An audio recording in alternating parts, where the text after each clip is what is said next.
শীতকালে এত ভালো ভালো সবজি উঠেছে, চলুন আজকে এই সবজি দিয়ে কিছু একটা বানানো যাক। বাই দ্য ওয়ে, আমি আপনাদের Trisha and welcome to my channel Trisha সিসি ট্রিটে। আর আজকে আমি বানাচ্ছি শীতকালে স্পেশাল সবজির চাউমিন। তাহলে চলুন শুরু করা যাক। এই উইন্টার স্পেশাল ভেজিটেবল চাউমিন বানানোর জন্য আমি এখানে আগের থেকে একটু চাউমিন সিদ্ধ করে নিয়েছি। নর্মাল জলের মধ্যেই আমি শুধু চাউমিনটা দিয়ে সেদ্ধ করে নিয়েছি। এবার একটা কড়াইয়ের মধ্যে বেশ কিছুটা আমি সাদা তেল দিয়ে তেলটাকে আমি খুব ভালো করে গরম করে নেব। এবার এর মধ্যে আমি 1 চামচ মতো দেব রসুন কুচি, 1/2 চামচ দেব আদা কুচি, 2টো দেব কাঁচা লঙ্কা কুচি, আর দেব একটা পেঁয়াজ কুচিয়ে নেওয়া।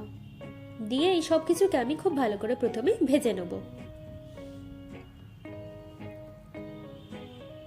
পেঁয়াজটা ভাজা ভাজা মতো হয়ে গেলে এর মধ্যে আমি দেবো একটা লম্বা করে কেটে নেওয়া আলু, একটা গাজরের কুচি, 1 কাপ মতো ছোট করে কেটে নেওয়া ফুলকপি, 1/2 কাপ মতো দেবো বিনস, একটা বিটের কুচি দিচ্ছি, দিয়ে দেবো একটা ক্যাপসিকামের কুচি, আর দেবো 1/2 কাপ মতো পেঁয়াজ পাতার কুচি। এবার এর মধ্যে আমি স্বাদ মতো নুন দিয়ে দেবো, আর এই সব সবজিকে একসাথে ভালো করে মিশিয়ে আমি ভেজে নেবো।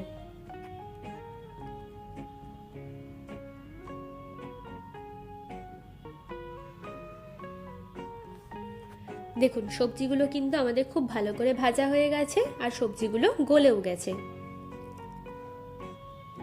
এবার এর মধ্যে আমি সিদ্ধ করা চাউটা দিয়ে দিচ্ছি, দিয়ে দেবো স্বাদ মতো নুন, দেবো স্বাদ মতো চিনি, আর দেবো 1/2 চামচ মতো গোলমরিচের গুঁড়ো। এবারে সব কিছুকে আমি খুব ভালো করে ভেজে নেব। আর ভালো করে ভেজে নিলেই কিন্তু আমাদের শীতের স্পেশাল চাউমিন একদম রেডি হয়ে যাবে। চলুন এবার এটাকে আমরা সার্ভ করে নিই। আমার ভিডিওটি যদি আপনাদের ভালো লেগে থাকে তাহলে প্লিজ একটি লাইক করবেন, প্রচুর প্রচুর শেয়ার করবেন, আর এরকম আরও রেসিপি দেখতে আমার চ্যানেলটিকে সাবস্ক্রাইব করবেন। টাটা।